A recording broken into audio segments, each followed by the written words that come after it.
And as you could see, we are now back from Hawaii. I'm sitting in my house in San Francisco. This last day here in Hawaii was quite uneventful, I guess you could say. I mean, we were able to get out to the USS Bowfin and see the final item of the Pearl Harbor Memorial area.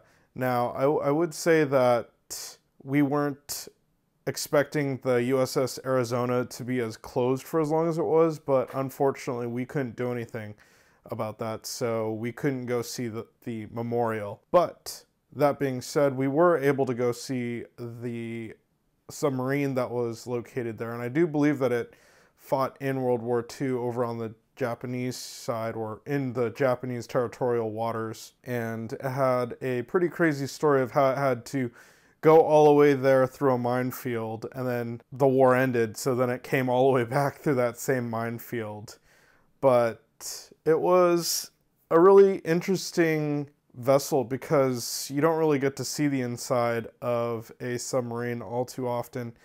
And that being said, it was really cool to be able to go through and see all the intricacies of it, to find out that they couldn't really hold all that many torpedoes, where everybody would be sleeping, how everybody had to share bunks and items like that. Now, I don't know if when it was being used, if it was as clean as what Lynn and I saw, because it was spotless. All the brass was really shiny. There was actually a person on there that was cleaning the boat as Lynn and I were moving around. And it was really, really nice. The interesting thing was, the most important part about the ship was the batteries that it had, and that was the most important job, really, to make sure that the U-boat would still work, or submarine would still work. And it was powered by diesel engines, but the diesel engines would turn to charge the batteries, really, and to make the boat go forward.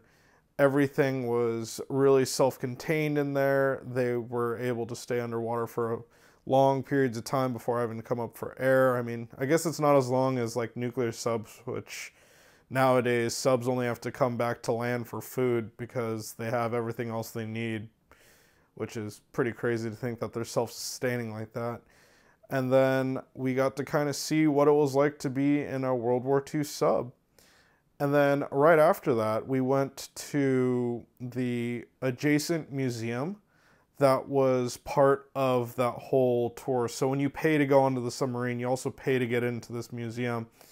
And the museum had all sorts of neat knickknacks and historical findings. There was a lot about all the different types of submarines that we had, as well as like different metals from around the world, kind of how technology improved for submarines over time. And it was, overall, it was really cool. I kind of wish we had a little bit more time there, but being that we still had to return the car and go through the damage deal, the insurance deal, and make sure that everything was okay, as well as get to the airport, and we wanted to go get a special type of lunch. We ended up leaving somewhat early to make sure that we were able to do everything else.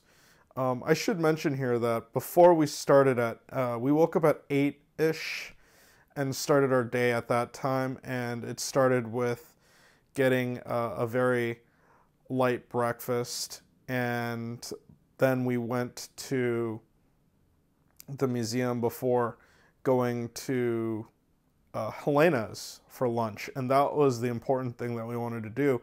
This was actually the second day that Helena's was open because they were closed for the holiday break, and we were not able to get there the night before because we got back too late. And their food was amazing. Lynn and I were actually quite upset that we were only able to go there once. We kind of wish that we got the night before, and instead of having the itchy butt chicken, we were able to get Helena's to figure out that it was so amazing, and then we could have gone back for lunch again today. But being the way that things work out, c'est la vie, and we were at least able to get it once. Now, The process of returning the car was a lot smoother and much more chill than I thought it would be. I mean, I should have figured, you know, we're in Hawaii and everybody there is super nice, super chill. They looked at the car, was like, it's just a scratch. Don't even worry about it. We'll take down the police report and copy it so that we have a version of it. And we'll contact you if anything needs to happen. They never contacted me, so it's, you know, and it's just awesome. Like, nothing was really that big of a deal to them.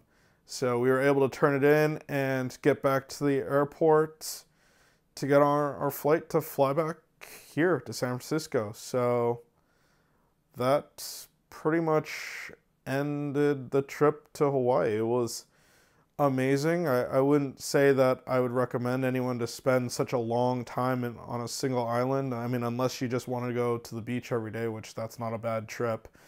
But definitely would want to mix it up next time, like maybe add the Big Island and Maui and Kauai in there to get kind of a feel for other places. But overall, it was just an amazing trip, super relaxing, and just what we kind of needed to recharge our batteries. So until the next trip.